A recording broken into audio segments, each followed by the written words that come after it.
जय हिंद विद्यार्थी मित्रांनो, समर्थ कॅरियर अकॅडमीच्या आपल्या लाडक्या चॅनलवर आपल्या सर्वांचं स्वागत आहे. बघा, व्हिडिओचा थंबनेल बघून तुमच्या लक्षात आलंच असेल की आज ॲक्च्युली सर कुठल्या विषयावर बोलणार आहेत. मला असं वाटलं नाही, कारण भरपूर विद्यार्थ्यांचे मला मेसेज आणि कॉल चालू आहेत. तुम्हाला माहिती आहे, मी प्रत्येक मेसेजचं रिप्लाय करत असतो विद्यार्थ्यांना. त्यामुळे सगळ्यांची संतुष्टी होईल असं नाही, काही विद्यार्थी नाराजसुद्धा होतात. पण विद्यार्थ्यांना बघा, आपण मेन पॉईंटवर येऊया. आता प्रत्येकाचं ग्राउंड चालू आहे आणि काही विद्यार्थ्यांचं ग्राउंड तारीख येणं बाकी आहे. परंतु भरपूर विद्यार्थ्यांना प्रॉब्लेम चालू झाले आहेत. ते म्हणजे कसे की अचानक काही विद्यार्थ्यांना काही विद्यार्थ्यांचे 8-10 दिवसावर, काही विद्यार्थी 10-12 दिवस, काही विद्यार्थी 4-5 दिवसानंतर ग्राउंड आहेत. आणि त्यांचं असं म्हणणं आहे बघा की सर मला सीन पेन झालेलं आहे सर्व. बघा विद्यार्थ्यांनो, ज्यांच्याकडे 8-10 दिवस टाईम आहे, मी क्लिअर सांगतो तुम्हाला, ज्या विद्यार्थ्यांकडे 8-10 दिवस टाईम आहे आणि तुम्हाला सीन पेन खूप होत आहे, असह्य झालं, तर तुम्ही 2-4 दिवस डायरेक्ट रेस्ट द्या. डायरेक्ट रेस्ट द्या तुम्ही. माझा एक विषय आहे का, तुम्ही जे फास्टर रनर असतील ते पण, आणि जे नॉर्मल असतील की ज्यांचं 50-60चं ग्राउंड असेल ते पण, तुम्ही डायरेक्ट रेस्ट द्या. 2-3 दिवस रेस्ट द्या. आणि त्यानंतर तुम्ही एका डॉक्टरला दाखवून तुम्ही जोर लावू नका, अजिबात जोर लावू नका. नॉर्मल तुम्ही इंडोरन्स करा. फक्त तुमचं जे काय असेल 7 किलोमीटर, 8 किलोमीटर, 10 किलोमीटर, ते तसं करा. आणि त्याच दिवशी जोर लावा तुम्ही डायरेक्ट. आणि रनिंग करायच्या पहिले 3 ते 4 दिवस फुल रेस्ट द्या. रनिंग काहीच करू नका तुम्ही, काहीच नाही. खाणेपिणे झोपणे, खाणेपिणे म्हणजे बॉडी पूर्ण रिकवर होऊ द्या. पूर्ण बॉडी रिकवर होऊ द्या तुम्ही, आणि नंतर जोर लावा. जर तुम्हाला रेग्युलरपेक्षा तुमचं टायमिंग बेस्ट नाही आलं तर मग मला म्हणा तुम्ही. पहिली गोष्ट, ज्यांच्याकडे 15-20 दिवस आहे अजून नागपूरवाल्यांकडे, किंवा ज्या विद्यार्थ्याकडे 15-20 दिवस आहेत, त्यांच्यासाठी मी हा खास व्हिडिओ बनवत आहे की जेणेकरून त्यांचा फायदा झाला पाहिजे विद्यार्थ्यांनो. आता त्यासाठी मला काही विद्यार्थ्यांनी असं हे दिलं की सर एनर्जी ड्रिंक कोणतं घ्या. एनर्जी ड्रिंक करीन काय, तुमची प्रॅक्टिस आणि आत्मविश्वास हा महत्त्वाचा विषय आहे. तुम्ही सगळ्यात पहिले स्वतःला तुम्ही असं तयार करा की नाही, बाकीचं काही हो, मी माझा बेस्ट टायमिंग देईन. बघा, मी सांगितलेल्या छोट्या गोष्टीवर जर लक्ष दिलं तर तुमचा टायमिंग बेस्ट आल्याशिवाय राहणार नाही. पहिला विषय, 10-15 दिवस जर तुमच्याकडे वेळ आहे तर तुम्ही जर शिंपे नसाल तर 2-3 दिवस बिलकुल रेस्ट द्या. फक्त मॅट वर्कआउट करा आणि नंतर नॉर्मल धावा. नॉर्मल टायमिंग काढूच नका तुम्ही. टेन्शन घेऊ नका, टायमिंग अजिबात काढू नका. आणि ज्या दिवशी ग्राउंड आहे त्याच दिवशी तुम्ही जोर लावा. आणि ग्राउंडच्या 4 दिवस काहीच, सकाळी ना संध्याकाळी काहीच करू नका तुम्ही प्रॅक्टिस. फक्त वर्कआउट करा, नॉर्मल एक्सरसाइज. धावूच नका, बिलकुल धावू नका. खा प्या आराम करा. आणि ज्या दिवशी तुमचा ग्राउंड आहे त्या दिवशी तुम्ही सुटा.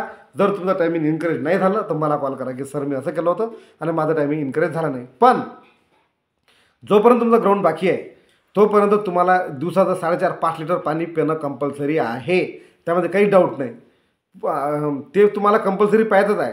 जेवण खावण करून लवकर झोपणे. आणि त्यानंतर आला एनर्जी ड्रिंकचा विषय. तर एनर्जी ड्रिंक असं काहीही नाही. वेळेवर तुम्ही जर एक बॅगमध्ये एखादा ॲपल वगैरे नेलं, किंवा एखादा माझा जर नेला तुम्ही आणि बॅगमध्ये ठेवला, आता तुम्ही पळणार आहे 2 मिनटं पहिलं जर तेवढं घेतलं तर तेवढं भरपूर आहे. परंतु धावत असताना 2.5 किलोमीटर जाणे, 2.5 किलोमीटर वापस येणार आहे.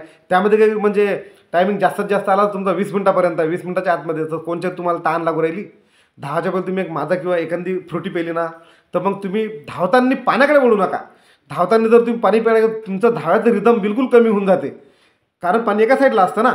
आता जर तुम्ही धावताना तुम्हाला पाणी प्यायचं आहे, तुमचा गळा सुकून आला. गळा कशामुळे सुकून येईल माहीत आहे का, तुम्ही भरपूर पाणी नाही देऊ राहिले शरीराला. मी जे सांगितलं तर कंटिन्यू 4-4.5 लिटर पाणी पित राहा, म्हणजे तुमच्या शरीराला पूर्ण पाणीचा पुरवठा होत राहील आणि वेळेवर तुमचं शरीर सुकणार नाही तुम्ही धावणार तेव्हा. तर वेळेवर जर तुम्ही धावले आणि तुमचा एकदम गळा सुकून गेला तर तुम्ही पाण्याकडे वळता. पण तुम्ही जर पाणी भरपूर शरीराला दिलं तर तुमचा गळा सुकणार नाही. आणि धावताना 2.5 किलोमीटरपर्यंत तुम्ही पाण्याकडे वळता. जर पाण्याची कॅन तुम्ही पाहिली आणि तुमचं टार्गेट लक्ष पाण्याकडे गेलं तर तुमचं समोरच्या रिदम तुटून जाते. तुम्ही एकदम स्लो होता, ते थांबता, पाणी घेता, पाणी पिता आणि मग स्लोपासून शरीर सुरुवात करता. तर त्यामुळे सर्व तुमचे 1-2 मिनटं तर इझी मागत चालत जातात. म्हणून धावताना कृपया करून विद्यार्थ्यांनो, पाणी कोणी पिऊ नका, आलं लक्षात. त्यामुळे हा व्हिडिओ तुमच्यासाठी बिलकुल महत्त्वाचा ठरणार आहे. त्यामुळे हा व्हिडिओ तुम्ही आखरीपर्यंत पहा. जर माझ्या चॅनल नवीन असाल तर चॅनल सबस्क्राईब करायला विसरू नका, कारण कुठल्याही प्रकारची नवनवीन माहिती मी तुमच्यापर्यंत पोहोचवायची पूर्ण ताकद लावतो. महाराष्ट्रातल्या प्रत्येक कानाकोपऱ्यापर्यंत ही माहिती जायला पाहिजे. त्याच्या हिशोबानं व्हिडिओ तुम्ही शेअर करा, लाईक करा आणि कमेंट करा तुम्हाला काय विषय आहे. तर मी तुम्हाला प्रत्येक याच्यामध्ये सांगत असतो व्हिडिओमध्ये की जर तुम्हाला काही अडचण तुम्हाला डायरेक्ट व्हॉट्सअपला मेसेज करा, मी तुम्हाला रिप्लाय देतो. आतापर्यंत मी 99.99% रिप्लाय दिलेला आहे. तर माझा मोबाईल नंबर परत नोट करा, 74 99 32 32 05 हा माझा मोबाईल नंबर आहे. तुम्ही सकाळी 9 ते रात्री 9 पर्यंत मला मेसेज करू शकता, मी तुम्हाला त्याचा रिप्लाय नक्कीच करणार. विद्यार्थ्यांना बघा, मेन पॉईंटवर तुम्ही राहिला विषय, पाणी शरीराला पूर्ण द्या. खाणंपिणं थोडं चेंज करा, म्हणजे चांगलं रपकवून खा प्या. आता प्रत्येकाची सोय नसते बघा की काजू बदाम थोडी खाऊ शकते, जर भेटलं तर खूपच चांगले फ्रूट वगैरे. तर तुम्हाला फ्रूट वगैरे जर भेटले चांगले नाही तर तुम्ही ताक आणि दही दूध याच्याकडे थोडं लक्ष द्या. 8-10 दिवस चांगलं पूर्ण लक्ष शरीरावर द्या. आणि अशी गलती करू नका. भरपूर मला मेसेज आले की सर मी ग्राउंडला जाऊ शकलो नाही तर दुसऱ्या दिवशी जाऊ का, मी डॉक्युमेंटला जाऊ शकलो नाही दुसऱ्या दिवशी जाऊ का. अजिबात नाही, तुम्हाला चान्स मिळणार नाही. त्यामध्ये काही असो, जमाना इकडला तिकडे झाला तरी तुम्हाला दुसरा चान्स मिळणार नाही विद्यार्थ्यांना. तर हे लक्षात, ज्या दिवशी तुम्हाला बरं तुम्ही असं येण्यासारखं करता, ज्या दिवशी तुम्हाला डॉक्युमेंट व्हेरिफिकेशन आहे किंवा तुमचं ग्राउंड आहे तर तुम्ही एक दिवस पहिले जावा तिथं. तुम्ही वेळेवर ट्रेनमध्ये बसता, वेळेवर बसमध्ये बसता, कोणाच्या गाड्या खराब होत आहेत, कोणा टू व्हीलर खराब, कोणाची फोर व्हीलर खराब. तुम्ही हे फालतू गलती करू नका. एक दिवस पहिले जा. प्रॉपर कुठेतरी शाळेवर, कुठल्या तरी प्लॅटफॉर्मवर, कुठं रेल्वे स्टेशनवर असं तुम्ही झोपू नका, स्वतःला निगेटिव्ह पाळू नका. एक दिवस उद्या तुम्हाला टायमिंग दिला आहे, आज तिथं जावा आणि प्रॉपर रूम करा. 2-3 जणा मिळून रूम करा, रूमवर राहा, फुल रेस्ट घ्या. आणि जेव्हा तुमचं टायमिंग आहे तेव्हा तुम्ही मैदानात उतरा. परंतु तोपर्यंत जर 8-10 दिवस तुमचं टायमिंग आहे सकाळ संध्याकाळ प्रॅक्टिस करू नका. ज्यांना सीन पेन वगैरे काहीच नाही अशा विद्यार्थ्यांना रिक्वेस्ट आहे माझी की तुम्ही सकाळ संध्याकाळ प्रॅक्टिस करू नका. तुम्ही फक्त दुपारून प्रॅक्टिस करा. कारण सकाळी जर सकाळी तुम्हाला सवयच आहे सकाळी प्रॅक्टिस करायची किंवा संध्याकाळी करायची, पण दुपारची तुमची सवय नाही. त्यामुळे दुपारून तुम्ही प्रॅक्टिस करा. आणि परत नवीन शूज वेळेवर तुम्ही नवीन शूज वापरू नका. जो तुमचा रेग्युलर शूज आहे तोच तुम्ही वापरा. लेस वगैरे अशा फिट बांधा की तशी गलतीने झाली पाहिजे की वेळेवर झाली लेसच सुटली, तसं करू नका. लेस वगैरे फिट बांधा. आणि सॉक्स जे नवीन घ्या तुम्ही, पण ते 2-3 दिवस पहिले वापरा. आणि त्या दिवशी तुम्ही वापरलेले सॉक्स आणि वापरलेलेच शूज तुम्हाला घालणं बंधनकारक आहे. आणि अशी गलती करू नका की तुम्ही बिगर शूजची धावायची गलती करू नका. कारण बिगर शूजमुळे भरपूर विद्यार्थ्या पायाला खळी लागलेली आहे आणि त्यांचा टायमिंग जास्त आलेला आहे.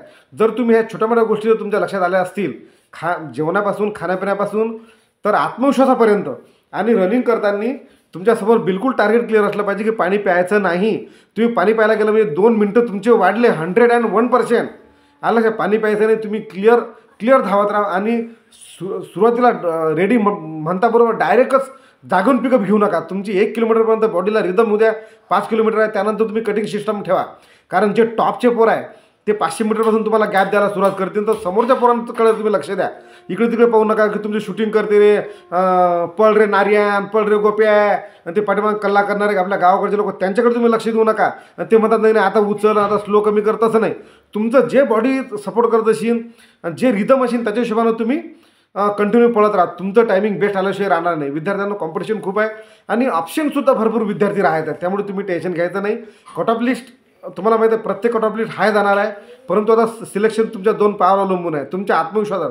वेळेवर कोणतेही एनर्जी ड्रिंक तुमच्या शरीराला सपोर्ट करणारे एनर्जी ड्रिंक फक्त याच्यासाठी असते, एक आत्मविश्वास वाढवण्यासाठी आणि आपला ताण लागली नाही पाहिजे म्हणून. तर त्यामुळे विद्यार्थ्यांना माझी तुम्हाला रिक्वेस्ट आहे, जोपर्यंत ग्राउंड होत नाही तोपर्यंत खायाप्याकडे लक्ष द्या. दिवसा 4-4.5 लिटर 5 लिटरपर्यंत पाणी पिल्याच गेलं पाहिजे. ताक जर भेटलं तर खूप चांगलं.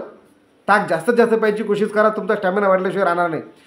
फळं फ्रूट प्रत्येकजण खाऊ शकत नाही. ज्यांचं जमते तुम्ही नक्की खावा. ज्यांचं नाही जमते आपला गावरान रट्टाच खूप महत्त्वाचा आहे गरीब लोकांसाठी.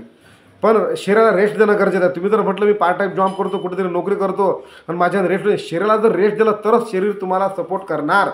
तुम्ही 10-15 दिवस तुमच्याकडे वेळ आहे, तुम्ही पूर्ण शरीरावर द्या.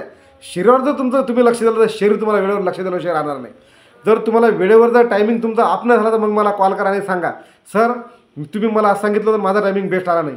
विद्यार्थ्यांनो, माझा मेन मकसद आहे की प्रत्येक विद्यार्थ्याचा प्रत्येक व्हिडिओतर्फे काही ना काही फायदा झाला पाहिजे. आणि त्यामुळं माझी प्रत्येक कोशिश असते की नाही इकडून तिकडून सर्व माहिती गोळा करून तुमच्यापर्यंत पोहोचवणे. एवढ्या मोठ्या व्हिडिओतून जर 1-2 विद्यार्थ्यांचा फायदा झाला तर मी स्वतःला सक्सेस ठरवत असतो. त्यामुळे विद्यार्थ्यांनो, अशा नवनवीन प्रकारचे व्हिडिओ, नवनवीन प्रकारच्या माहिती तुम्हाला जर तुमच्यापर्यंत ऑटोमॅटिकली यायचं असेल तर चॅनल सबस्क्राईब करणं गरजेचं आहे. आणि असं नाही, जर तुम्हाला माझे विचार, माझी माहिती जर व्यवस्थित वाटली असेल तर चॅनल सबस्क्राईब करण्यात, अदरवाईज जबरदस्ती नाही. विद्यार्थ्यांना माझा मेन मकसद असते महाराष्ट्रामधील कानाकोपऱ्यात गोरगरीब विद्यार्थ्यांपर्यंत प्रत्येक माहिती पोहोचणं गरजेचं आहे, जेणेकरून कुठल्याही गलतीमुळे कुणाच्या करिअरला धक्का नको लागायला. त्यामुळे पुन्हा एकदा तुम्हाला माझी विनंती आहे की 1 दिवस पहिले जावा आणि माझ्या सांगितलेल्या छोट्या मोठ्या ट्रिक्स यांना जवळून बघा, त्यांचा अभ्यास करा. तुमचा नक्कीच फायदा झाल्याशिवाय राहणार नाही. पुन्हा भेटूया एका नवीन माहिती आणि नवीन व्हिडिओसह. थँक्यू. जय हिंद.